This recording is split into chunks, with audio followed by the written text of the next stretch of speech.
आज पूरे 5 साल हो चुके हैं जब गॉडजिला ने किंग गिडोरा को मार दिया था।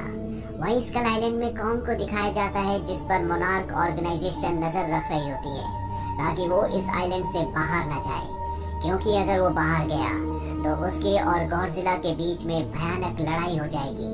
दरअसल ये दोनों एक दूसरे के दुश्मन हैं। कॉन्ग ने इस आइलैंड की बची हुई आखिरी आदिवासी बच्ची को गोद ले लिया होता है, जिसका नाम जिया है। वो सुन और बोल नहीं सकती, पर कॉन्ग से इशारे में बात करती है। ये दोनों एक दूसरे की बातों को अच्छे से समझ जाते हैं। वहीं दूसरी तरफ बर्नी नाम के एक टेक्नीशियन को दिखाया जाता है, जो एपेक्स साइबरनेटिक्स कंपनी में काम करता है। ये कंपनी इंसान या जानवर की तरह सोचने वाली मशीन्स का निर्माण करती है। बर्नी को अपनी कंपनी पर शक होता है, इसीलिए वो कंपनी का सारा डेटा पेन ड्राइव में कॉपी कर लेता है। और तभी यहाँ पर गॉडजिला हमला करता है और पूरी कंपनी को ध्वस्त कर देता है। बर्नी को यहाँ पर एक बहुत बड़ा डिवाइस दिखता है और उसे समझ नहीं आता है कि ये क्यों बनाया गया है। इस घटना के बाद पूरी दुनिया सकते में आ जाती है कि गॉडजिला, जो कि टाइटन्स का रखवाला था, इंसानों का दोस्त था, अब वो उनके लिए खतरा बन चुका है। मेडिसन भी इस बात से हैरान होती है कि कैसे गॉडजिला इंसानों का दुश्मन हो सकता है, जबकि पिछली कहानी में गॉडजिला ने उसकी जान बचाई थी। वो अपने पिता मार्क से कहती है कि गॉडजिला के बदले रवैये का कोई न कोई कारण जरूर होगा, पर मार्क कहता है कि टाइटन्स भी इंसानों की तरह होते हैं, उनका दिमाग बदलता है। पर मेडिसन को उनकी बात पर यकीन नहीं होता, इसीलिए वो अपने दोस्त के साथ बर्नी से मिलने जाती है, क्योंकि बर्नी अपने ब्रॉडकास्ट पर गॉडजिला और एपेक्स कंपनी के बारे में बोल रहा होता है। बर्नी से मिलने के बाद बर्नी ने बताता है कि एपेक्स कंपनी हांगकांग के बेस में कोई बहुत ही खुफिया चीज शिफ्ट करने वाली है, जिसका हमें पता लगाना होगा। वहीं एपेक्स कंपनी के सीईओ को दिखाया जाता है, जो डॉक्टर नेथन से मिलने जाता है। डॉक्टर नेथन पहले मोनार्क ऑर्गेनाइजेशन के लिए काम करते थे। उनका सब्जेक्ट था होलो अर्थ। वैज्ञानिकों के मुताबिक टाइटन्स की दुनिया पृथ्वी के अंदर एक दूसरी दुनिया है, जिसे होलो अर्थ कहा जाता है। इंसानों ने कई बार होलो अर्थ की खोज करने की कोशिश की, पर जो भी इस खोज में गया वो कभी वापस नहीं आया। माना जाता है कि वहाँ का इकोसिस्टम बहुत स्ट्रॉन्ग है। अगर इंसान वहाँ पहुँच जाए तो वो उस दुनिया की एनर्जी से मानव जाति का बहुत फायदा कर सकते हैं। एपेक्स कंपनी का सीईओ डॉक्टर नेथन को उनके लिए होलो अर्थ की खोज करने के लिए कहता है, पर डॉक्टर नेथन बताते हैं कि मेरा भाई भी होलो अर्थ की तलाश में गया था, पर जब उनकी टीम वहाँ पहुंची तो वहाँ की ग्रेविटी पलट गई और पलक झपकते ही सब मारे गए। एपेक्स कंपनी का सीईओ बताता है कि हमने एक क्राफ्ट बनाया है जो उस पर्यावरण में जा सकता है। अगर हम वहाँ पहुँच गए तो हम गॉडजिला को हरा सकते हैं। डॉक्टर नेथन उनकी बात मान जाते हैं और अपनी दोस्त आइलिन से मिलते हैं, जो स्कल आइलैंड में कॉन्ग पर नजर रखती है और कॉन्ग की एडॉप्टेड बेटी जिया, जिसे उसने भी एडॉप्ट किया होता है, उसका भी ध्यान रखती है। डॉक्टर नेथन आइलैंड से कहते हैं कि हमें होलो अर्थ को ढूंढना होगा, तभी हम उस जगह की एनर्जी से गॉडजिला को हरा सकते हैं और कॉन्ग हमें उस जगह तक ले जा सकता है, क्योंकि टाइटन्स के अंदर नेचुरल टेंडेंसी होती है उस जगह तक जाने की जहाँ वो पैदा हुए, और ऐसा करने से कॉन्ग को भी उसका असली घर मिल जाएगा। डॉक्टर आइलिन उसकी बात मान जाती है और ये कॉन्ग को बेहोश करके एक बहुत बड़े नेवी शिप में एटलांटिका ले जाते हैं। पर जब ये बीच समंदर में पहुंचते हैं तो गॉडजिला कॉन्ग पर हमला कर देता है। पानी में होने की वजह से कॉन्ग को लड़ने में मुश्किल हो रही होती है, इसीलिए नेवी कॉन्ग का साथ देने के लिए गॉडजिला पर हमला करती है। कॉन्ग वापस शिप पर आ जाता है। इसके बाद शिप के इंजन्स बंद कर दिए जाते हैं। गॉडजिला को लगता है कि सब मारे गए, इसीलिए वो उस जगह से चला जाता है। अब कॉन्ग को एयरलिफ्ट करके उस जगह तक ले जाया जाता है जहाँ से होलो अर्थ तक जाने का रास्ता है। कॉन्ग की एडॉप्टेड बेटी जिया कॉन्ग को इशारे से समझाती है कि उसे क्या करना है। कॉन्ग समझ जाता है और होलो अर्थ की तरफ बढ़ जाता है। बाकी की टीम कॉन्ग के पीछे एपेक्स कंपनी के क्राफ्ट में जाती है और जल्दी ये होलो अर्थ में पहुंच जाते हैं। यहाँ का इकोसिस्टम स्कल आइलैंड की तरह होता है। कॉन्ग यहीं पैदा हुआ था। यहाँ उसे अपने पूर्वजों की एक कुल्हाड़ी भी मिलती है, जो गॉडजिला की हड्डी से बनी हुई थी। यानी कि यहाँ पर हजारों साल पहले गॉडजिलास और कॉन्ग के पूर्वजों के बीच में युद्ध हो चुका है।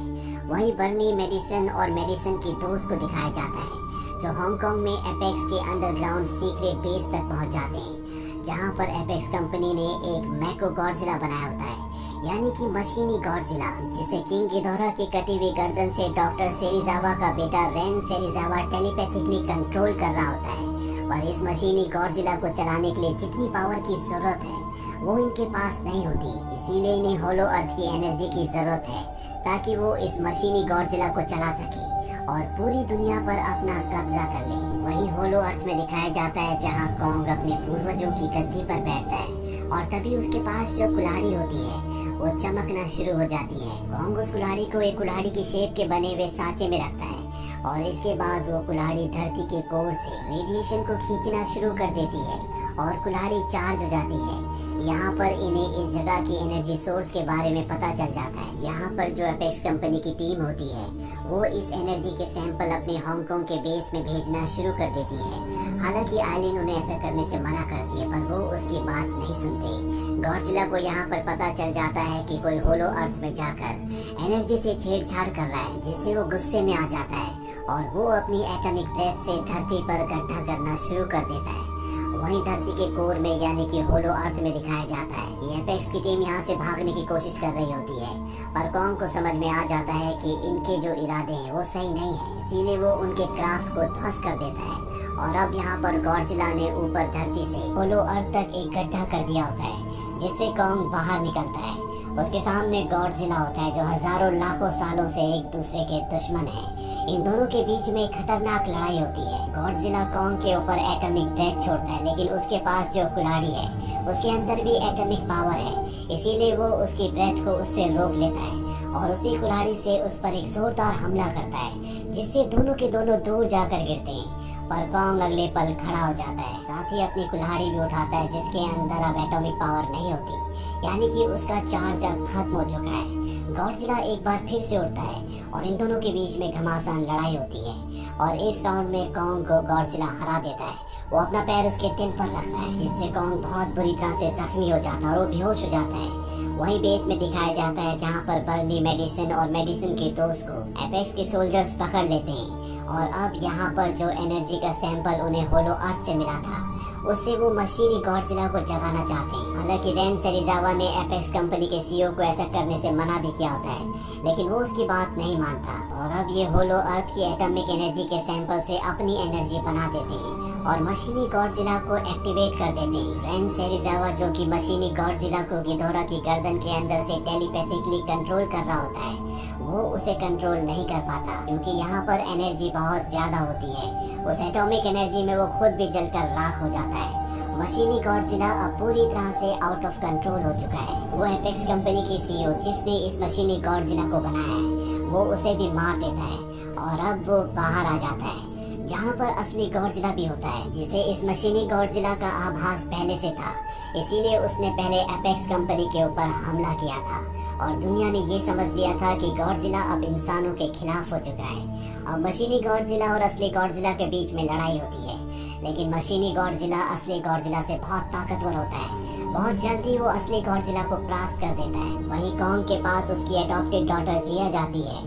उसे एहसास हो जाता है कि कॉन्ग के दिल की धड़कन धीरे धीरे कम हो रही है। वो ये बात नेथन और आयरिन को बताती है और अब ये समझ जाते हैं कि कॉन्ग के दिल में एक इलेक्ट्रिक शॉक देना पड़ेगा। इसीलिए एपेक्स कंपनी के उस क्राफ्ट को जिसे होलो अर्थ के अंदर गए थे उसे कॉन्ग के हार्ट के पास ले जाकर ब्लास्ट करते हैं, जिससे कॉन्ग जाग जाता है। और अब जिया कॉन्ग को इशारे से समझाती है कि गॉडजिला हमारा दुश्मन नहीं है, बल्कि हमारा दुश्मन मशीनी गॉडजिला है। कॉन्ग जिया की बात समझ जाता है और मशीनी गॉडजिला जो असली गॉडजिला को मारने वाला होता है, कॉन्ग पीछे से उसे पकड़ लेता है। गॉडजिला भी समझ जाता है कि कॉन्ग उसकी मदद कर रहा है और इसके बाद ये दोनों मिलकर मशीनी गॉडजिला से लड़ना शुरू कर देते हैं, लेकिन उसके पास इन दोनों से ज्यादा पावर होती है। कॉन्ग अपनी कुल्हाड़ी से मशीनी गॉडजिला पर कई प्रहार करता है, लेकिन अब उसकी कुल्हाड़ी की एटॉमिक पावर खत्म हो चुकी है, इसीलिए उसके प्रहारों का मशीनी गॉडजिला पर ज्यादा असर नहीं हो रहा होता।